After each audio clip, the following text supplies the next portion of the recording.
Assalamualaikum warahmatullahi wabarakatuh. Selamat pagi.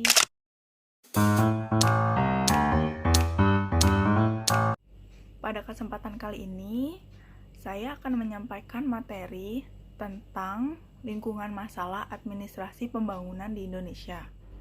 Seperti yang kita ketahui, Indonesia memiliki jumlah penduduk terbesar keempat di dunia dan terpadat di Asia Tenggara.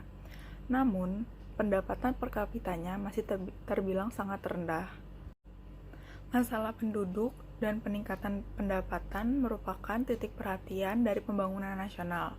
Nah, dalam pembangunan nasional ini tuh terdapat masalah-masalah. Lingkungan masalah yang ada terbagi menjadi 3, yaitu dalam bidang sosial budaya, bidang politik, dan bidang ekonomi. Yang pertama adalah masalah dalam bidang sosial budaya. Pertama-tama nih, saya akan menjelaskan ulang tentang administrasi pembangunan. Itu adalah administrasi yang mendukung transformasi masyarakat tradisional menjadi masyarakat yang lebih maju. Oleh karena itu, masalah administrasi pembangunan di Indonesia pun adalah lingkungan sosial budayanya. Pada satu pihak, administrasi negara, khususnya birokrasi, merupakan suatu produk dari tingkat sosial budaya masyarakatnya. Pada negara berkembang, secara umum, semua aspek banyak yang tertinggal bila dibandingkan sama negara maju. Oleh karena itu, pembangunan yang dilakukan tuh harus bersifat menyeluruh. Maka dari itu memerlukan perhatian, waktu, keahlian, dan biaya yang tidak sedikit. Pembangunan dalam konsep ini lebih terfokus pada bidang sosial budayanya terhadap masyarakat. Maksudnya adalah cepat atau lambatnya suatu pembangunan nasional dalam bidang ini akan lebih banyak ditentukan oleh intensitas dari perhatian, waktu, keahlian, serta biaya yang ada.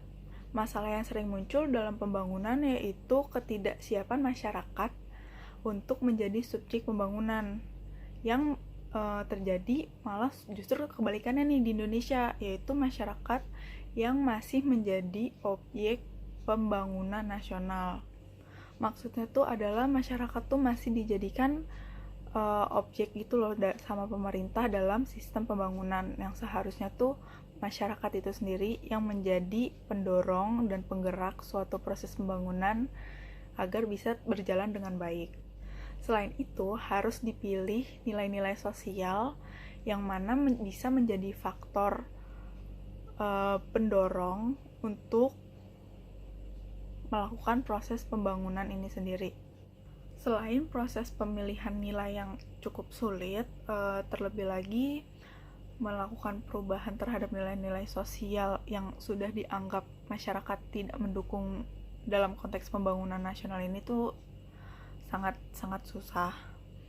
Hal ini jelas terbukti karena masyarakat secara umum tuh sering menolak hal-hal yang baru bagi mereka, meskipun hal baru itu tuh bisa dikatakan baik untuk kelangsungan yang akan datang.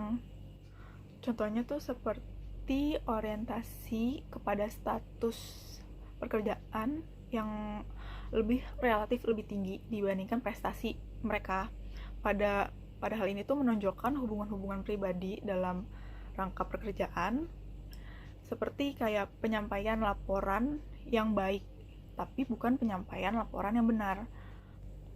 Orientasi pekerjaan di sini tuh maksudnya adalah perubahan jam kerja, sistem gaji pegawai. Di bidang sosial budaya ini tuh dibagi 2 fokus yang berbeda, yaitu masalah penduduknya dan masalah sumber daya alamnya.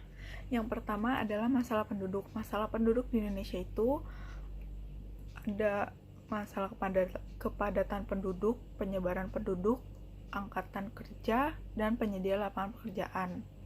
Yang kita ketahui sebenarnya jika dibandingkan luas wilayah Indonesia yang sangat besar, jumlah penduduk di Indonesia itu tidak terlalu padat, namun yang menjadi masalah adalah penyebaran yang tidak merata.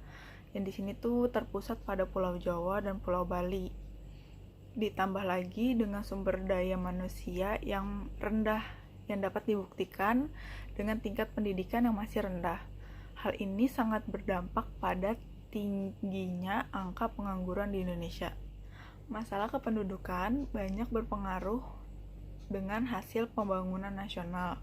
Penduduk yang besar dengan luas wilayah yang besar bisa menjadi daya dukung dalam proses pembangunan nasional. Penduduk yang berkualitas, sumber daya yang tinggi, maka akan mempercepat pencapaian pembangunan nasional itu sendiri. Namun sebaliknya, jika penduduk yang besar dengan kualitas yang rendah, maka akan menjadi penghambat proses pembangunan nasional itu sendiri. Dengan demikian, seharusnya pemerintah itu dapat mengidentifikasikan prioritas pembangunan nasional yang berkaitan dengan peningkatan kualitas sumber daya manusianya. Contoh kasus yang saya ambil adalah dari Provinsi Banten. Provinsi Banten harus mengantisipasi beberapa penyebab tingginya angka pengangguran. Selain itu, Pemprov juga diminta mengevaluasi kinerja OPD dan membuka dialog dengan mitra kerja seluas-luasnya. Hal itu dikatakan oleh mantan Ketua DPRD Banten, Bapak Aeng Hairudin. Beliau mengakui prihatin atas tingginya angka pengangguran di Banten hingga menempati posisi tertinggi se-Indonesia. Penyebab tingginya angka pengangguran di Banten ini ada 5. Yang pertama adalah masyarakat urban dari daerah lain yang ingin ke Jakarta yang bertujuan untuk mencari pekerjaan, namun memiliki KTP tetap Banten. Kedua adalah banyaknya industri yang pilot sehingga menimbulkan pengurangan tenaga pekerjaan seperti BUMN dan industri lainnya yang ada di Banten. Yang ketiga adalah musim kemarau yang sangat panjang yang membuat para petani tidak dapat menggarap sawah mereka. Yang keempat adalah isu tsunami yang ada di bagian selatan Banten yang menjadikan para wisatawan tuh enggan untuk berkunjung ke pantai-pantai yang ada di wilayah Banten. Lalu yang terakhir adalah isu pemindahan ibu kota yang turut berpengaruh terhadap pengusaha yang ingin berinvestasi di wilayah Banten. Masalah yang kedua adalah masalah pengelolaan sumber daya alam. Padahal sumber daya alam di Indonesia itu sangatlah besar dan melimpah, meliputi kekayaan yang berada di dalam tanah, yaitu tambang, di dalam laut, dan hasil darat, yaitu hasil pertanian dan peternakan. Masalah yang terjadi adalah bagaimana cara masyarakat Indonesia memanfaatkan kekayaan alam yang sangat besar dan melimpah ini untuk kepentingan bangsa Indonesia sendiri, yaitu dengan menggali, mengelola, dan memasarkan. Karena rata-rata tingkat pendidikan masyarakat di Indonesia yang masih relatif rendah, menyebabkan sumber daya alam yang sedemikian melimpahnya kurang dikelola dengan baik karena ketidakmampuan masyarakat Indonesia. Pada akhirnya, masyarakat Indonesia tidak dapat merasakan manfaatnya. Justru sebaliknya, yang terjadi adalah pengelolaan sumber daya alam yang ada di Indonesia ini diberikan kepada negara lain, sehingga negara lainlah yang menikmati kekayaan Indonesia. Di sini saya akan mengambil studi kasus tentang Freeport yang ada di Papua. Pemerintah Kabupaten Mimika dan pemerintah Provinsi Papua Tengah terlibat sengketa pembagian 10% dari saham PT Freeport Indonesia. Pemerintah Mimika meminta izin perubahan 2 poin dalam perjanjian induk yang guna menyelesaikan permasalahan tersebut. Pemerintah Mimika menyatakan penolakan atas Peraturan Daerah Nomor 7 Tahun 2018 tentang perseroan terbatas Papua divestasikan mandiri yang diterbitkan pemerintah Papua sesuai perjanjian induk tanggal 12 Januari 2018. Pemerintah daerah wajib membentuk BUMD untuk mengelola 10% saham dari Freeport tersebut. Imbasnya dari belum terbentuknya BUMD sesuai perjanjian induk yang juga tertulis dalam Perda adalah 10% saham Freeport diambil alih sementara oleh Badan Usaha Milik Negara atau BUMN, bagian pertambangan. Pemerintah Kabupaten Mimika meminta izin Presiden Jokowi untuk dilakukannya perubahan 2 poin dalam perjanjian induk yang berguna menyelesaikan sengketa yang terjadi. Perubahan yang diinginkan yakni pembentukan BUMD itu sendiri yang terpisah dari PT Papua Divest Mandiri. Selain itu, penegasan tentang porsi saham 7% yang dimilikinya.